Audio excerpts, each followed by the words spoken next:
Melhor noite. Bem-vindos a mais uma live. Bem-vindos a mais uma reunião da Igreja de Cristo. Como é bom nos reunirmos aqui, você e eu, como Igreja de Cristo, para tratarmos de assunto do conhecimento, assuntos de enlevo espiritual, de crescimento e maturidade. Estamos avançando para o que é perfeito. Não retrocedemos para a mesmice da lei. Bem-vindos sejam todos. Quero dar boas-vindas aos novos inscritos. Bem-vindos a você que estava navegando um dia aí pelo YouTube cheio de dúvidas e incertezas e encontrou este canal e faz deste canal agora o seu culto racional. É aqui que você se alimenta, é aqui que você cresce. Deixe-lhe dar as boas-vindas e me apresentar. Eu sou Geraldo Moraes, sou seu irmão em Cristo. Olha, antes que eu me esqueça, eu anotei aqui, eu não poderia deixar de referendar o nosso irmão Elson Jesus, Ministério Graça e Verdade, MGV. Você escreve Elson Jesus, Ministério Graça e Verdade. Postou um vídeo ontem, eu assisti ontem corrido, mas assisti hoje pela manhã, logo após a confissão de fé.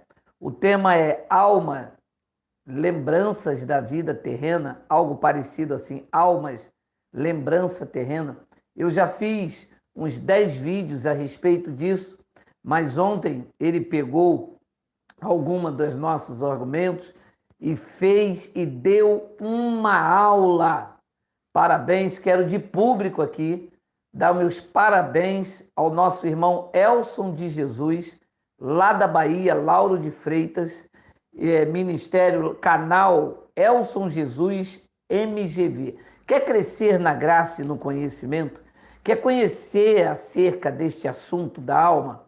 Entra lá no canal Elson Jesus e digite assim, Elson Jesus, Ministério Graça e Verdade. Você vai ver uma postagem de ontem, alma, lembrança terrena. Desfrute, compartilhe, dê o seu like e cresça neste argumento maravilhoso. Meus parabéns, meu irmão Elson Jesus, pela sua instrumentalidade e nos levar ao crescimento rumo à maturidade cristã.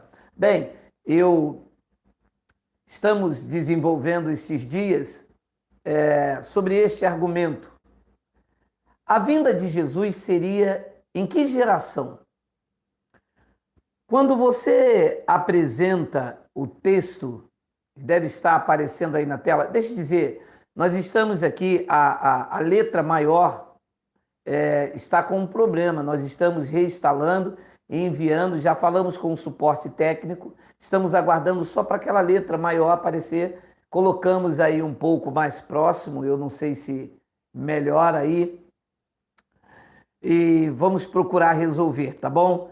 Bem, quando nós apresentamos o texto de Mateus 24, 34, em que Jesus disse, em verdade vos digo, que não passará esta geração sem que tudo isso aconteça, um grupo de pessoas desonestas, porque uma pessoa ser desonesta com ela já é nocivo, mas ela ser desonesta com a conjugação verbal que apresenta uma razão clara, fica evidente que a pessoa não defende evangelho, ela defende ideias. É a pessoa soberba. A soberba admite ideias, mas não os fatos verídicos que se apresentam. Preste atenção nesta frase. Em verdade vos digo que não passará esta geração. Ora, Jesus de Nazaré não tinha sido crucificado, muito menos ressuscitado. Então ele estava falando depois da cruz ou antes da cruz? Antes da cruz. Significa que a geração apontada neste texto não é esta, é aquela. O verbo nos dias de Jesus estava no presente. O verbo nos nossos dias está no pretérito.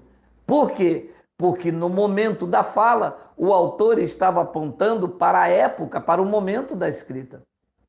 Então, como é que eu posso dizer que a geração apontada em Mateus 24, 34 é esta geração, se Jesus de Nazaré não está vivo hoje? Ele morreu e quem ressuscitou foi o seu espírito. Então, se Jesus de Nazaré está vivo, se esta frase é para esta geração, o seu autor está vivo. Se ele está vivo, então ele não ressuscitou. E se ele não ressuscitou, é vã a minha fé e o mundo está debaixo dos seus pecados. E também eu estou aqui contra Deus, asseverando que ele ressuscitou, quando os futuristas pegam esta passagem e colocam no dia de hoje. Ora, se eu trago esta passagem para os dias de hoje, o autor ali que está dizendo esta se inclui. Você começa a entender que há uma manipulação por desejos espúrios, não de conduzir as pessoas à verdade, mas de dominá-las, de gerar uma falsa esperança. O meu compromisso é com a verdade. E o texto apresentado aqui refuta qualquer argumentação na base de especulação e na base da ignorância. Se for na base da ignorância, eis o esclarecimento. Se for na base da especulação, o próprio texto refuta. Então, quando você apresenta que todo o contexto de Mateus 24, 34, ele disse que haveria tribulação, haveria várias argumentações, e que quando chega em Mateus 24, 34, ele diz que tudo aquilo, rumores de guerra, a grande tribulação, tudo isso aconteceria naquela geração. Em verdade vos digo que não passará esta geração sem que tudo isso aconteça.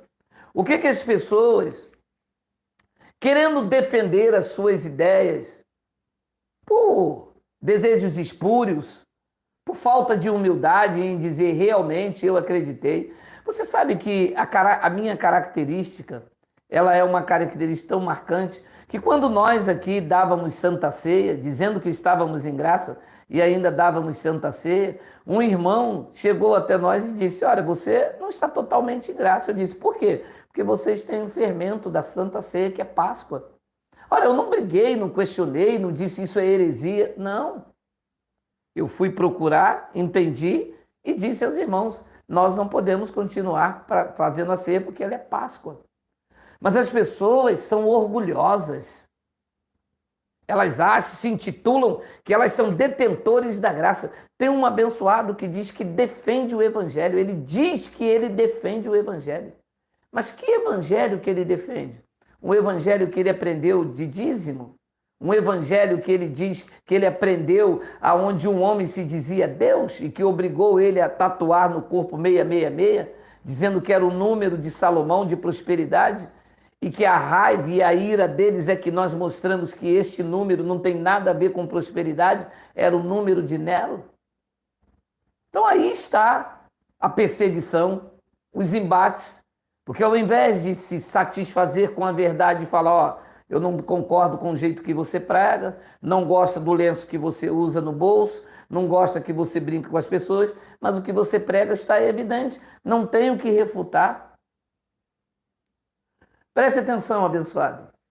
Esta palavra geração, no grego, no dicionário que nós temos em mãos aqui, essa palavra geração no grego é geneia, ou gênia, ou geneia. Há várias formas, existe uma forma, mas a cultura, o termo grego, a mim me pesa. Esta palavra geneia significa era. Uma era, apontava para o mundo aion, apontava para aquele espaço de tempo onde coisas deveriam ser removidas. Nesse geneia, nesta era, o céu e a terra iria passar. Nesse geneia, haveria um juízo. Todas as coisas relatadas aqui, disse Jesus a eles lá nos seus dias. Em verdade vos digo que não passará esta era, não passará este espaço de tempo. Olha como está escrito agora, leia comigo, como está escrito no termo que leva a expressão grega mais próximo. Olha só, olha só. Então, finalmente esta era, Genea, terminará. Agora vamos ler todo o contexto nesta tradução. Deixa eu ler aqui alguns textos. Mateus capítulo 24, versículo de número 30, eu vou ler até o 34. Depois finalmente aparecerá no céu um sinal da minha vinda, Jesus falando, e haverá profunda lamentação ao redor de toda a terra habitada, o mundo ocumene. As nações do mundo me verão chegar nas nuvens do céu com poder e grande glória. Enviarei meus anjos com o som de um poderoso toque de trombeta. Eles reunirão os meus escolhidos dos pontos mais distantes da terra e do céu, daquele mundo habitável, aonde estivesse um escolhido. Depois ele diz no versículo 32, agora aprendam uma lição da figueira. Quando o ramo dela está novo e as folhas começam a brotar, vocês sabem que o verão está chegando. Da mesma forma, quando vocês puderem ver todas essas coisas começando a acontecer, segura aqui e presta atenção. Quem ia começar a ver todas as coisas relatadas em Mateus 24 a acontecer? Éramos nós? A frase está dirigida a mim, ou está dirigindo aos discípulos. Quando disse, quando vocês, os discípulos iriam ver, eles estariam presentes, eles estariam vivos. Olha, ele não disse aqui assim, quando a geração futura começarem a ver, ele disse, não, vocês que estão me ouvindo aqui no ano 30, 31, ele morreu no 33, então ele diz, quando vocês quem? Eles, do lado de cá, eles, os apóstolos, os discípulos, da mesma forma, quando vocês puderem ver todas essas coisas começando a acontecer, podem saber que a minha volta está bem próxima. E quem ia ver? Eles. Agora leia o 34. Então, finalmente, esta era, Genea, terminará. Na vinda, iria terminar a humanidade? Não. Na vinda, iria terminar o mundo? Não. Na vinda, iria terminar o quê? Genea, a era, aquela geração, o mundo Aion. Quem é que iria ver isto? Os discípulos. Começando a ver os sinais que estavam acontecendo. Então, há uma desonestidade querendo dizer que aquela Genea, aquela era, é esta. Mas como? Se a palavra estava direcionada aos discípulos, que começou um argumento lá no Monte da Oliveira. Todo Mateus 24, 34 não está falando com a igreja do Novo Pacto. Ele está argumentando com os seus discípulos lá no Monte das Oliveiras. O argumento não começa com a igreja reunida e os pastores. O argumento começa com os discípulos. Quando Jesus estava, Mateus 24, 1, quando Jesus estava deixando a área do templo, seus discípulos vieram e queriam levá-lo para dar uma volta pelas construções do próprio templo. Versículo 2, porém ele lhes disse a quem? Aos discípulos. Toda a argumentação de Mateus 24 não é com a igreja. Isto não é uma palavra conversando com a igreja. Isto é uma palavra com os discípulos. Jesus disse, vocês vão ver o acontecimento. Era eles que iriam ver lá em Jerusalém. Ele diz, porém ele lhe disse, todos esses edifícios serão derrubados, falando a respeito do templo em Jerusalém, e não será deixada nenhuma pedra em cima da outra. Quando é que vai acontecer isto? Perguntaram os seus discípulos. Perguntaram os discípulos mais tarde, quando ele sentou nas encostas do Monte Oliveira: que acontecimentos marcarão a sua volta e o fim do mundo? O fim do mundo aqui dizia respeito ao quê? Aquele aion. Ele dizia respeito àquela era. Lembra que Jesus disse em Mateus 24, nesta versão? E assim terminará esta era. Seria o fim dos tempos, como Paulo disse, o fim do aion, o fim daquela era. Então, como é que se pega todo este capítulo e joga hoje, dizendo que esta é a geração da figueira, que em 1948 a figueira floresceu? Ora, a figueira que floresceu foi em 1948. A figueira que floresceu foi em 70 DC, quando de fato e de verdade aquele aion sucumbiu, caiu, o templo caiu, Israel foi julgado e de fato e de verdade foi estabelecido a nova Jerusalém, ataviado como esposa para o seu marido. Isto. Então, qual geração ele deveria vir? Ele disse aquela. Olha o que ele disse em Lucas, capítulo 11, versículo de número 47. Deixa eu colocar na outra tradução, que a letra está um pouco maior. Ai de vós, disse Jesus, porque edificais os túmulos dos profetas que vossos pais assassinaram. 48. Assim, sois testemunhas e aprovais com cumplicidade as obras dos vossos pais, porque eles mataram os profetas e vós lhe edificais os túmulos. Por isso, também disse a sabedoria de Deus: enviar-lhe-eis profetas e apóstolos, e algum deles matarão e a outros perseguirão, para que desta geração... Qual era a geração que Jesus estava falando? Com a dele, com a que Pedro vivia, com a que Paulo vivia. Paulo viveu nesta geração ali. Paulo não viveu na minha. Paulo viveu naquela geração. Ele está falando com a geração que viveu Pedro, Tiago, João, Paulo, Tito, Barnabé. Todos esses homens viveram naquela geração. Para que desta geração se peçam conta do sangue dos profetas derramado desde a fundação do mundo. Então, o que é que estava acontecendo? Um juízo eminente estava por acontecer. E quem é e o que seria cobrado? O sangue dos profetas derramado. Então, naquela Genéia, naquela era, naquela geração, iria se pedir o sangue, conta do sangue dos profetas. A pergunta que eu faço aos senhores é: quem nessa geração derramou o sangue dos profetas para que esta palavra ainda tenha que se cumprir? Para que desta geração se peçam contas do sangue do profeta. Se Jesus vai vir nesta geração, me apresente alguém vivo que derramou sangue dos profetas.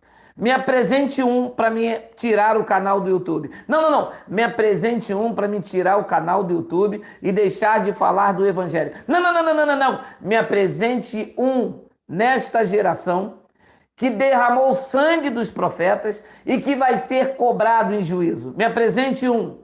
Tem? Não tem. Porque não foi nesta geração, foi naquela. Não foi os gentios que derramaram sangue dos profetas. Não tem ninguém vivo que derramou sangue dos profetas. Quem derramou o sangue dos profetas foi eles.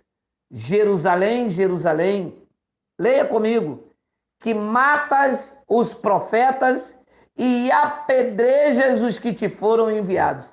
Quem é que matou os profetas? Yahu-Shalom.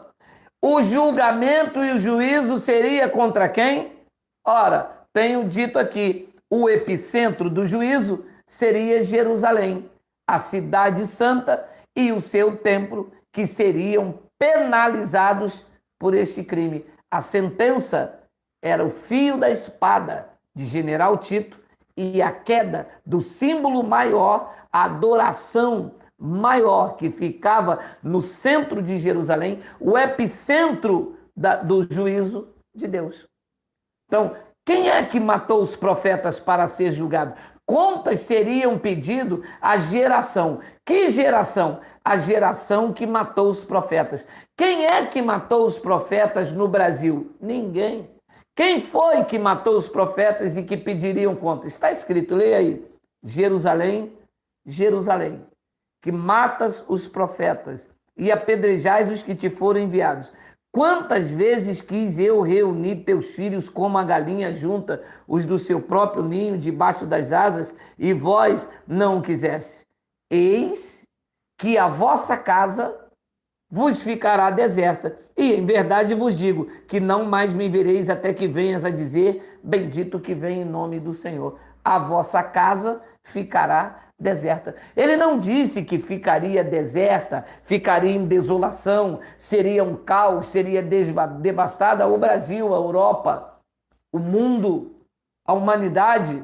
Ele disse que quem ficaria deserta, uma linguagem para a devastação do que aconteceria com a cidade santa, uma linguagem clara. Ele disse, a vossa casa vos ficará deserta, Jerusalém que mata os profetas. E quando é que aconteceria esta casa deserta, varrida, esta devastação? Ele diz, claro, em Lucas capítulo 21, versículo de número 20, quando, porém, virdes Jerusalém sitiada de exército, sabe que está próximo, a sua devastação vai ficar deserta.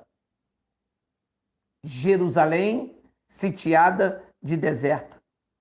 Para aonde era o epicentro? Em Jerusalém. Que exército era aquele? A história é clara. O Império Romano, sobre o comando do general Tito, que ainda não era um imperador, e o seu pai, o Vespasiano, é que era o imperador. Então diz que, quando porém virdes Jerusalém sitiada, sabei que está próximo a sua devastação. 21. Então, os que estiverem na Judéia fujam para o monte. Se fosse o fim do mundo, como pregam os futuristas, de que adiantaria sair da Judéia para o monte?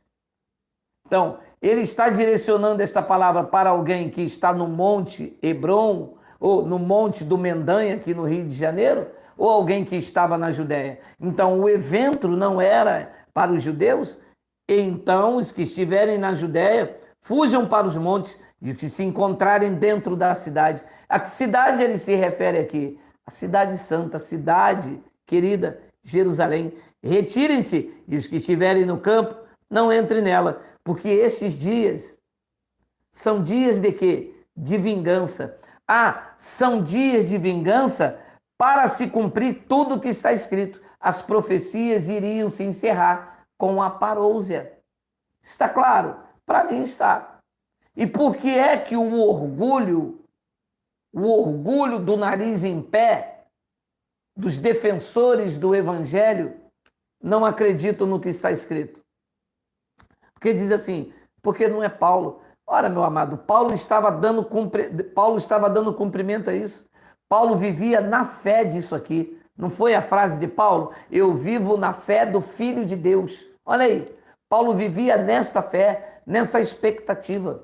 Paulo repetiu frases desta profecia escatológica de Jesus de Nazaré, quando disse que o dia do Senhor viria como um ladrão de noite.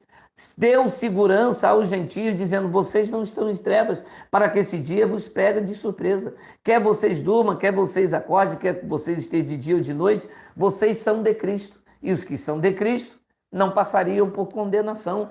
Também explicou a igreja de Roma. Então, Paulo estava debaixo disso aqui. Paulo viveu naquela geração. Paulo vivia na fé do Filho do homem. Paulo vivia na expectativa disso aqui está acontecendo. Porque esses dias são dias de vingança para cumprir tudo o que está escrito. Ai das que estiverem grávidas e das que amamentarem naqueles dias, por haverá grande aflição na terra e ira contra este povo. Que povo é aquele que ele está falando lá? Está falando com o Brasil? O Brasil sequer tinha sido descoberto, meu irmão. Olha, porque vai haver uma grande ira contra este povo. Está na Bíblia. Qual povo? O povo judeu. Os ouvintes dele lá não é o Brasil. O Brasil foi descoberto em 1500. Isso aqui, Jesus estava vivo ainda, antes da cruz. Depois ele diz no versículo 24: cairão o fio da espada, serão levados cativos todas as nações, e até que o tempo dos gentios se complete, Jerusalém não tem nada a ver com o Brasil. Já explicamos isso dezenas de vezes. Então, em Apocalipse, capítulo 16, houve um brado dizendo do cumprimento das contas que seriam pagas naquela geração sobre o sangue dos profetas. Apocalipse 16, 6. Porquanto derramaram sangue de santos. Deixa eu botar o versículo 5. Então, ouvi o anjo das águas dizendo: tu és justo, tu que és e que era o santo, pois julgaste essas coisas. Ponto e vírgula. Porquanto derramaram sangue de santos e de profetas, também sangue lhe tem dados a beber, são dignos disso. O que está acontecendo aqui? Em Apocalipse, o cumprimento daquilo que Jesus disse. Sangue será requerido daquela geração. O Apocalipse é o cumprimento. Está relatando aquilo que estava acontecendo antes, durante e na queda do templo. Então, a geração que Jesus viria era dele. Era a geração em que perdurou até o ano 70. Ele avisou antes, morreu, ressuscitou.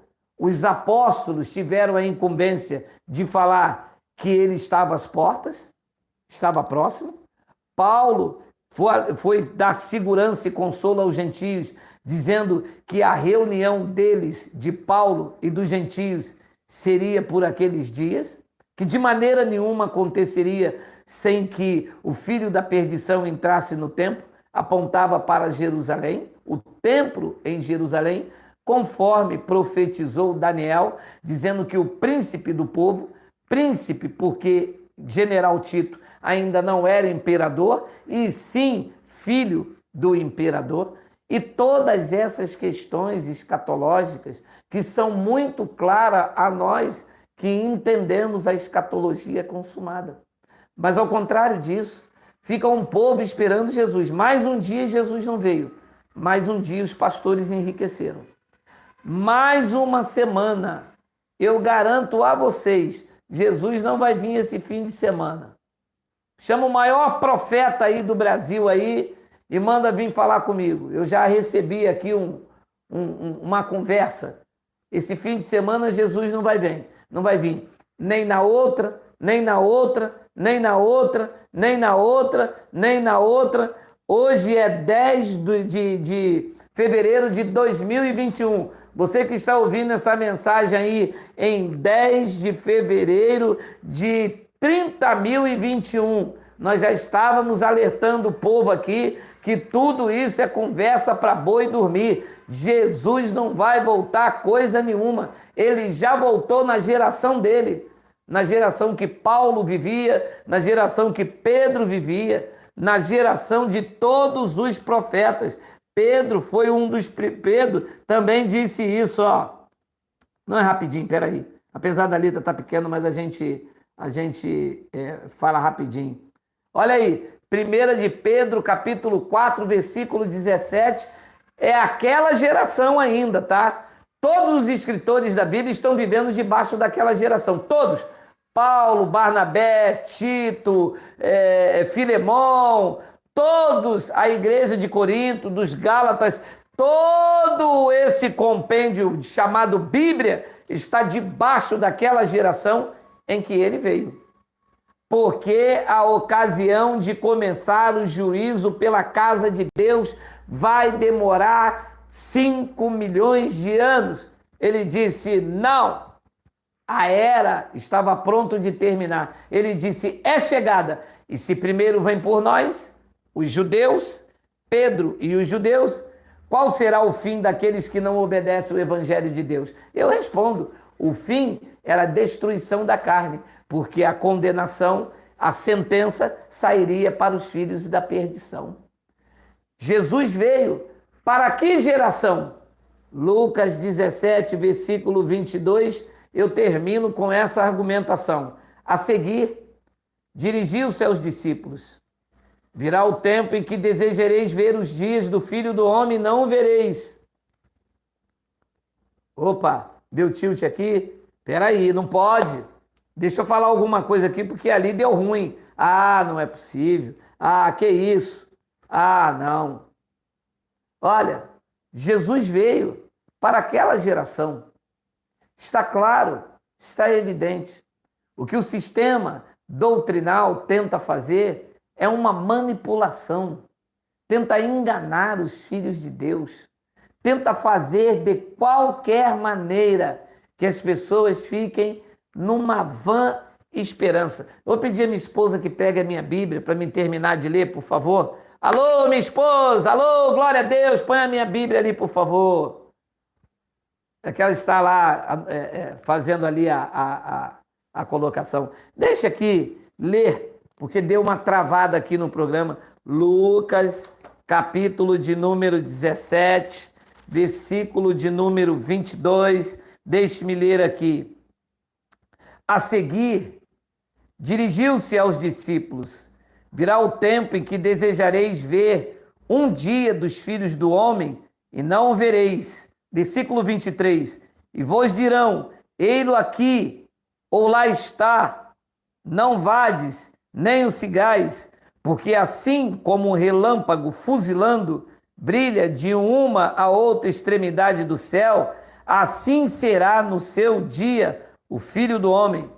Mas importa que primeiro ele padeça muitas coisas e seja rejeitada por esta geração. Que pena que travou ali.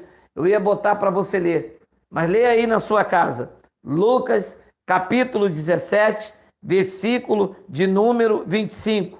Mas importa que primeiro ele, Jesus, padeça muitas coisas e seja rejeitado por esta geração. A pergunta que eu faço é: Jesus foi rejeitado por esta geração? Ou Jesus foi rejeitado pela geração dos judeus? A pergunta que eu faço aos senhores é: se Jesus foi rejeitado pela nossa geração, então a geração que ele se refere é a nossa. Mas se Jesus foi rejeitada pela geração dos judeus, então quando ele disse em Mateus 24, 34, não passará esta geração, não é a nossa, é a deles. Então se conclui que todo o relato de Mateus 24, que é um sermão escatológico da grande tribulação, do sol que se converteu em trevas, da lua que ficou em sangue, tipificando linguagem de figura, lua em sangue, era Jerusalém que iria ser queimada e que pegou fogo. O sol negro era Deus que era visto como máxima autoridade, como disse Davi, o Senhor Deus é um sol, e que ficou negro, não deu a sua luz, e irado julgou Israel. Jesus não vai voltar, ele já veio, julgou Israel e estabeleceu de fato e de verdade a graça pura e genuína com a queda do templo lá em Jerusalém. Eles foram entregues ao fio da espada, como era comum Deus fazer quando ia julgar um povo. Que você entenda, cresça e que isto fique bem estabelecido na sua mente para a glória de Deus. Meu nome é Geraldo Moraes, sou seu irmão em Cristo. Amanhã nós temos Maratona da Graça. 5h20 da manhã nós temos Manhã de Confissão. 8 horas, eu e a minha esposa, Jaqueline, estamos no Graça Sem Retoque. E logo mais à noite, temos um tema aí maravilhoso. A Epístola Histórica de Paulo. Não perca. 8 horas, fique ligadinho, ligadinho, ligadinho. Vou repetir. 5h20, Manhã de Confissão. 8 horas da manhã, você vai ver eu e a minha esposa no Graça Sem Retoque. E 20 horas, o tema será a Epístola Histórica de Paulo. Terminando aqui, corra, vai lá no canal Elson Jesus, Ministério Graça e Verdade, e deguste da sabedoria do Evangelho e da graça de Deus. Vou ficando por aqui. Assim é, graça e paz.